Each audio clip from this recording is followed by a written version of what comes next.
Hey guys, what is going on? My name is NoahJ456, and today I've got a Revelations guide for you guys that can be done with any amount of players, 1 through 4, does not matter, but this guide will take you through the Easter egg and be sure to get you every single piece that you need and make sure you pass this thing on your first try. So let's go ahead and get started with step 1. Now step 1 is very easy. All you need to do is make your way over to the spawn and shoot the gravestones with the character's name on them in order that they died. Or if you just want to look from left to right, the order is the second gravestone, the third gravestone, the first gravestone, then the fourth gravestone. So 2, 3, 1, 4 in order of the gravestones. They are split up kind of like by this little wall or shed type thing here. So again, just make sure you're keeping the order 2, 3, 1, 4. Move on to step 2. So after shooting the gravestones, a corner of one of those gravestones will go to one of 3 different locations. The first of which is this jump pad in Shangri-La. It'll be the same 3 jump pads each time, and you're going to have to stand on top of this gravestone. Now, there was no gravestone in that shot right there. This is what the gravestone actually looks like. It's this little tiny baby rock protruding out of the ground, and you can see that in one of 3 different locations. So it'll look exactly the same in each and every one. This is what it looks like if you have this spawn right here and Mob of the Dead, which is again another one of the 3 spawns. And the third and final spawn is this jump pad and Verrucht. So basically, even if you can't see it, all you need to do is stand on where the rock would be at the very back of the jump pad in each of these 3 locations. Again, it's not spawned there. I'm just showing you where it would be if it was there in your game. In my game, it was here in Mob of the Dead in this footage right here. So all I need to do is take the jump pad across to where that little rock is sticking up and then stand on top of it. The keeper will start doing his ritual. And again, this is the Shangri-La gameplay when the rock is at Shangri-La. All you have to do is take the jump pad from spawn to Shangri-La so it deactivates the jump pad so you can stand there, and then all you need to do is just stand on top of that rock for a second. The keeper protector will come over and then he will stand on top of it and start doing his chant. Again, this part, the only hard thing about this is that you need that 5,000 points just to get started, and then the keeper protector needs to be protected because when he's doing his ritual, he is vulnerable to zombie attacks. He can take a lot of damage, but if you let the zombies hit on him too much, he's going to fail his quest. You're going to have to call him again, and he will basically have to redo everything. But this is what it looks like whenever he finishes doing his little ritual. You will see this reel on the ground, and you need to run over and grab square, or just hold square on it to pick it up. It'll spawn at whatever location that you actually got the keeper protector doing his little ritual at. It'll spawn just right by his feet. Run over, grab it, take it to Nocturne, and you are done with step number 2.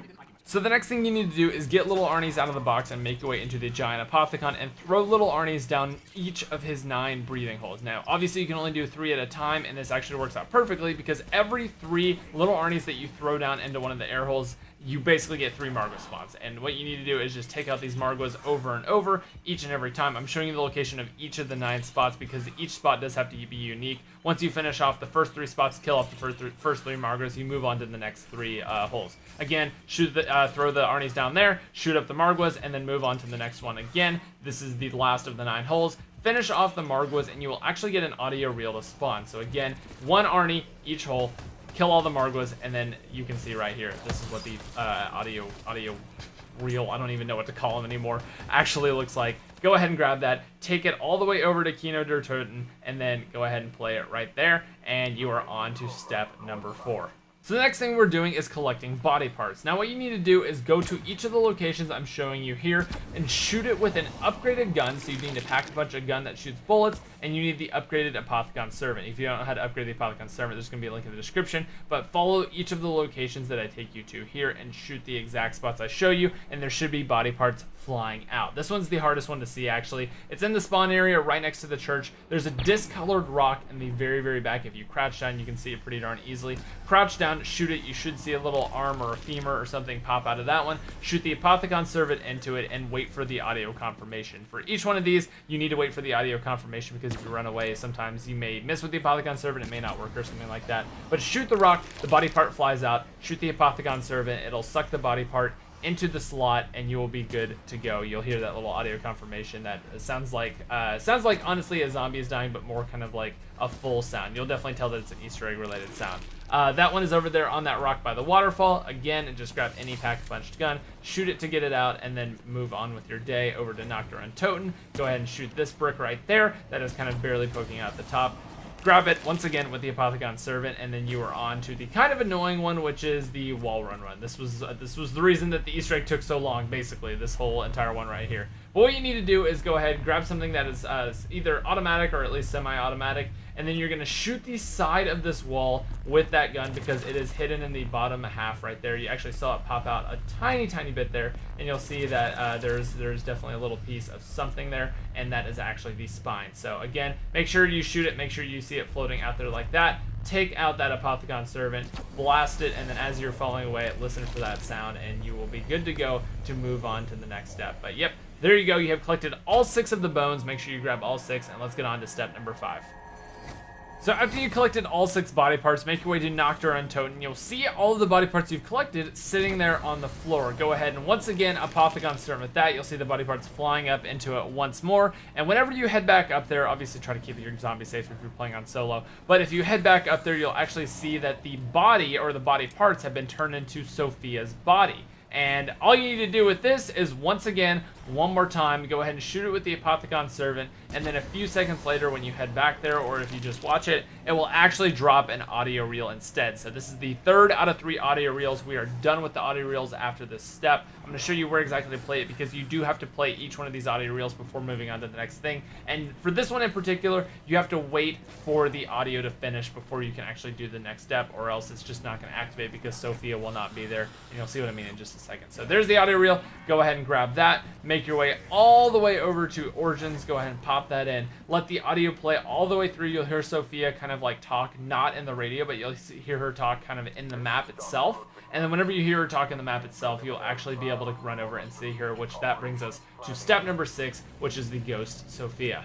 So once you see Ghost Sophia here, all you need to do is redirect the beams from each one of the 4 different laser turrets to Sophia. So I'm going to show you exactly how to do that. The first one's going to be the hardest because there's actually 2 different ones you can reflect it from. You'll see me trying both because this was the first time I've done this, but you do need to shoot it off of the leftmost bumper here. So each one of these spawns will only have 1 spot except for Varuk. This actually has 2 different locations, but what you need to do is aim at the left one on Varuk and just basically wiggle it all around on these kind of floating blue rocks to catch the correct angle, and it will actually just activate and keep that angle there for you. So again, make your way over to spawn. Again, shoot at the leftmost one. It will angle its way over. It'll actually lock in whenever you hit it correctly. Again, just wiggle it around, and I guarantee you'll probably hit it on the first try. Again, leftmost one, go ahead and head over to DE, and you're going to hit that thing at the correct angle. And then last but not least, go ahead and go to Mob of the Dead, which is actually over here again on the left. Get that correct angle. It'll angle down, and all 4 of the turrets will be powering up Sophia. Run up and hold square or hold X on her, and she will actually materialize and get into this dimension. But you'll just need to follow her over to the Toten teleporter, and this will actually allow you to teleport to Samantha's house and grab the Canorium, which is for step 6. So again, she'll fly over, jump on the top of this. You can go ahead. Again, it's not going to give you any sort of indication or anything like that, so make sure you just know that if this thing is lit up, you are able to teleport. Go ahead, hop in, you'll teleport away, and you'll actually get into Samantha's house. Now, there's only 2 things that are actually really interactable that I found in here. You can start playing some music, and then there's a book on the bed. You have to grab the book on the bed. You have to grab the Canorium, and once you have that, you can kind of just mess around, look at everything else, because you'll be automatically teleported away from here in just a few seconds. And whenever you get back, you just need to place the Canorium on top of the podium, which again is just right here, right at the front of the theater. You'll be good to go, and you'll be able to go on to the next step, which is collecting the gate worms, collecting the eggs, collecting the runes, and everything like that. This is where the Easter egg really gets started, and this is where it gets a little tricky with looking around in the map for everything, because there's just so many spawns. But I'm gonna walk you through as many spots as possible, and then we'll go on from there. But again, there you go. Canorium has been placed. You'll see this kind of like giant rune thing on the ground, and we are ready to go on to the next step. So next up, what you need to do is grab an Apothicon egg. Now, there's going to be a bunch of different spawn locations. Here is one of mine that I had in my game, so you can check the spot. But honestly, there's just 4 random spots. They have no rhyme or reason, but it seems like they kind of spread out throughout the map. I've had one in every single area before spawn. I've had one in Origins. I've had one in DE. Every single spot there, literally everywhere. And once you grab one, you need to head over to the giant Apothicon. Now, what you need to do is get about 15 kills in front of this thing. You can use the Apothicon Servant. You can use pretty much whatever you want, and whenever you get a kill, it will actually absorb the soul into it and actually help to hatch the egg. And whenever it hatches the egg, as you can see, you will be able to get a gate worm, and with this gate worm, you need to head to each one of the 4 areas in the map. Now, obviously, Noct does not count, but you need to go to DE, you need to go to Origins, you need to go to the spawn, and then you need to go to Varuk, in each one of these areas, there's going to be a beeping sound that you actually hear. Now, I'm showing you another location of the egg. I'm going to show you the process all over again. So here's another location the egg can spawn. But what I was saying is that you need to go to each one of these 4 locations. You'll actually hear a beeping sound in your headset. You'll hear your controller vibrating if you just run around each one of these areas. And then all you need to do is run up, and wherever the beeping is loud, run up and hold square, much like you see me do here. There will be a rune that appears from the ground, and then again, there's another egg location right there. And whenever you pick up that rune, you will actually be collecting them. So again, go ahead, here's the order. You find an egg, you take it to the Apothicon and hatch it, and you run around in each one of the areas until you find a rune of creation, which again, the little wormies will go in. Go ahead, bring it out. It will locate for you. It'll do pretty much everything for you. All you need to do is just show up. So here's another location of one of my eggs. Again, like I said, they kind of tend to spread out around the map. Like I've mostly had about 2 in the DEE island, and then 1 in the Verruct island, and then 1 in the Mob of the Dead island. So again, here's another location of the Runes of Creation. Just listen to your headset for any sort of beeping. Just run around all the island. It should be pretty darn easy,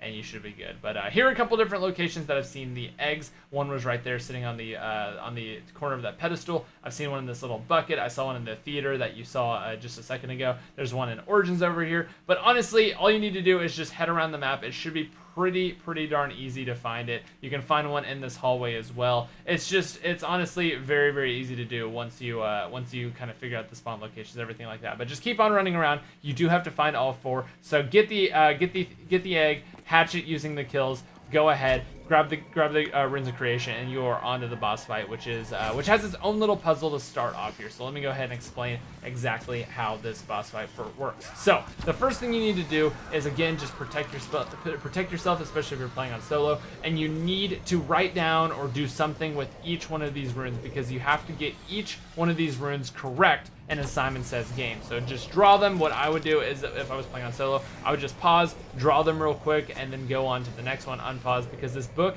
after you run up in the boss fight room and hold square on this book, again, we'll just flash these 4 different runes. Write them down, make sure you memorize them, and then head over to the start of the room where you're going to input these in. Now, this thing will basically be randomly cycling through a bunch of different runes, and you have to wait for the one that is, again, first in the book. So if it's first in the book, you run up and you hold square on it, and that is your first rune. So again, I'm just waiting. It's cycling through all of them all by itself. That was my first run right there, and it'll keep on cycling. Now, that's not my second rune, so I'm just waiting. I'm waiting. Again, it may take a little bit, and it will probably take a lot of ammo to keep you safe during this entire time, because it only stays popped up for a few seconds. And whenever you find the one that is yours, again, you just run up and you go ahead and grab it and then activate it. And then you need to do this just 4 times for every single rune in the book. And after you finish all 4 of these, you will be activated, you will be ready to go, and this will start off the boss fight. Now, I'm going to just quickly explain how the boss fight works. There are 4 different stages to start off the first part of the boss fight, which is just basically fighting against Margwas and zombies and Furies. So again, once you start the boss fight, head over and just be ready to take down lots of Margwas. I strongly recommend the Thunder Gun for this first part, because basically the Shadow Man is going to change the arena in some sort of way. I'm going to explain each one of those, and you need to kill a certain number of Margwas. It seems like you have to kill about 2.5 Margwas, and then it will actually end itself automatically, and you'll be on to the next stage. So this first one here is kind of the electricity one. Again, just make sure you're blasting all the Margwas. You have to kill the Margwa heads. If you do not kill the Margwa heads, the thing will not end. Don't even worry about the zombies, honestly. Just make sure you don't go down by them, and keep on attacking the Margwas. And as you can see, after you kill enough Margwas, the entire arena will light back up, and it will be back to normal. And then the Shadow Man will take a few seconds, let you take a breather, and then take you into the next one, which could be anything. And I think in this case actually is a fire one. So in the fire one, it'll basically just make the floor lava in certain areas. So again, just don't touch it. And then you will see this fire kind of like being spewed out of the ground, and anytime you touch that, it will damage you as well. So it's not just an instant down or anything like that. It's kind of like a Panzer flamethrowering you. So again, just make sure you're being safe. Grab a helmet. If you really want to be safe, you can definitely get the Apothicon helmet before coming into this boss fight. It definitely does help. and it's definitely something that you want to do. So the next one up here is the shadow round, and this actually turns on low gravity, and you have to jump and basically just not touch the dark areas of the ground. I think it either damages you over time or it gives you a few seconds before it just automatically kills you. It didn't really seem to be doing very much to me, but I definitely was hearing some really bad sounding sounds whenever I was staying out of the light for too long. So just find these lighted areas, jump around, and then after you again kill off enough Margo heads, I'll move on to the last one, which is the Origins one. I don't know what to call this, because basically it just creates a lot of electric walls that just basically form in front of you, which make it very annoying to deal with, but again, it should be pretty darn easy. So after you complete all that, the summoning key will come down in the middle. Just run up and grab the summoning key. You'll be teleported back to the main area, and then you'll actually get to throw this into a couple of different things. So the first one up is after you get back and teleported back, throw it into the chandelier, and whenever you throw it into the chandelier, it will light up. It will basically give you an indication that you did get it. You'll see a little toy pop out of it, and you'll see what I mean here in just a few seconds. And then the summoning key will kind of drop somewhere nearby. The summoning key, if you ever lose the summoning key, it has a big bright beacon, kind of like the Wonder Fizz on it. So if you ever lose it, just go ahead and run away. But here are all the locations. You basically need to throw the ball, throw the summoning key, and hit each one of these locations. So the Vreck Fountain, the DE Clock, and the Chandelier is what we've gotten so far. It's basically just running you through all the old Easter eggs on all the old maps. So there's a pretty good indication of what it looks like. And again, this thing is a 1 melee kill, and you can throw it and kill zombies as well, because you can't use your gun while you're doing this. But again, here's the next one up. It's the Mob of the Dead poster. Just go ahead and chuck it back there. It will fly back into the map somewhere, and you just have to basically run around and grab it real quick. It will fly back into somewhere in that area. Here is the Origins one. It is hiding behind the kind of out of map area. So go ahead, chuck it out there, and you'll see the giant kind of toys coming up. And then here you can see a giant monkey bomb. That one is the Shangri-La summoning stone, or focusing stone. And yeah, go ahead and do that. And last but not least, we have Nocturne Totem with that red barrel. Go ahead and throw that. And after you complete the 6th one, the summoning key will actually disappear again. And whenever you have thrown all 6 and you've collected all 6, just keep a zombie for the end of the round on that. Makes it very easy. Head back to the teleporter, and you are about to kill the Shadow Man. It is time. Let's go ahead and get you finished with this Easter egg. So here's how the final boss fight works against the Shadow Man. You need to run over to the book, which will actually summon him. And this fight works exactly like the Shadows of Evil fight. He has a protective shield around him. You cannot attack him. You cannot do anything to him. And whenever he basically takes damage is... So basically this... So let's talk about the boss fight. So let's walk you through the boss fight now so you can get through this with relative ease. What you need to do is go ahead, run over to the book, it will summon the Shadow Man, and this fight works exactly like the Shadows of Evil fight, in that you need to do something to weaken him. You need to shoot this beam at him to weaken him, and once he is weakened from this beam, all you need to do is shoot him a lot, make sure you're hitting him a lot, shooting him with Pack-a-Punch guns and everything like that. He will move back into the giant Apothecon's mouth, and you just need to press square on the book in the front of the room, and will actually kill off the Shadow Man. So here we go. Let's talk about how you actually get around to doing this giant beam. What you need to do is go around. You already have the summoning key on your person. Go up, hold square on one of these different kind of gateworm type things, and then you need to charge it up by getting kills on the zombies. Now, once it's charged up, you can go ahead and grab it, and you can throw it up to Sophia. She will actually beam the Shadow Man, and this is your chance. This is exactly like when the Keepers sword the Shadow Man and Mob of the Dead, Shadows of Evil. So again, he is now weak. You need to shoot him a lot, move him back into his arena, or if you're too slow, he will go back and he will actually spawn in some more bad guys. So again, just make sure you're keeping on top of things, make sure you're throwing off little Arnies, and make sure you're taking him out whenever you get the chance, because I can promise you this stuff does get very hectic very fast, especially if you're playing solo. But here it is, guys. This is the footage of it actually happening. This is the footage of the Shadow Man being taken out. Definitely keep on blasting. Definitely make sure you're using any and all things that you can to keep yourself alive here, because there will be a lot of bad guys running at you. A lot of bad guys running at you. But as you can see, get him inside the Apothecon's mouth, and whenever he's inside that mouth, go ahead and activate the book. And when he's in there, he will actually die. You'll get that huge, if this is the first time you're completing this, huge 1 million XP, which is basically like an entire prestige just for completing this for the first time. You'll get the calling card, you'll get everything like that, and definitely recommend this. And if you want to check out the cutscene, I'm going to include that in just a separate video on my channel. I will link it in the description down below. First link down below if you want to go check out the actual cutscene. But that is about it for me, guys. I hope you all have enjoyed. If you have enjoyed, go ahead and leave a thumbs up. That's all I ask in return for this. Thank you for all the good times. Thank you for the streams, and I will see you guys in the next one. Bye-bye.